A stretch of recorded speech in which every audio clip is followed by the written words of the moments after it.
শর্তহীন আদেশ ধারণাটির প্রবর্তক হচ্ছে ইমানুয়েল কান্ট।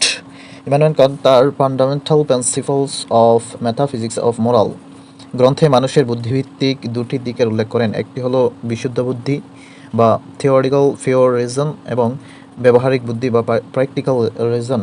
তাত্ত্বিক বা বিশুদ্ধ বুদ্ধির দ্বারা জ্ঞানবিদ্যা বা অধিবিদ্যা চর্চা হয়। ব্যবহারিক বুদ্ধির দ্বারা নৈতিক নিয়ম নির্ধারিত হয়। নীতির ক্ষেত্র হচ্ছে আমাদের ব্যবহারিক বুদ্ধির ক্ষেত্র।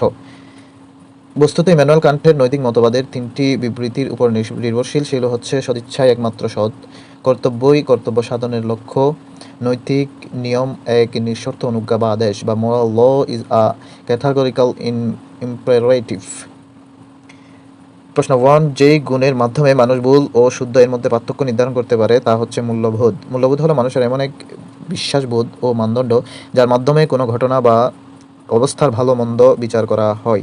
এটি মানুষের আচরণ পরিচালনাকারী নীতি ও মানদণ্ড। আক্ষরিক অর্থে মূল্যবোধ বলতে ব্যক্তির জ্ঞানগর্ভ আচরণকে বোঝায়, যে আচরণে মানবীয় ও সামাজিক মূল্য বিদ্যমান। অর্থাৎ মূল্যবোধ হলো সেই সব রীতিনীতির সমষ্টি যা ব্যক্তি সমাজের নিকট হতে পেতে চায় এবং যা সমাজ ব্যক্তির নিকট হতে লাভ করে। বাংলাদেশে দুর্নীতিকে দণ্ডনীয় ঘোষণা করা হয়েছে যে বিধানে 2018 সালে প্রণীত সরকারি কর্মচারী বিধিমালাতে, 2004 সালে প্রণীত দুর্নীতি দমন কমিশন এবং 1960 সালে প্রণীত দণ্ডবিধিতে, অর্থাৎ সবগুলোতেই।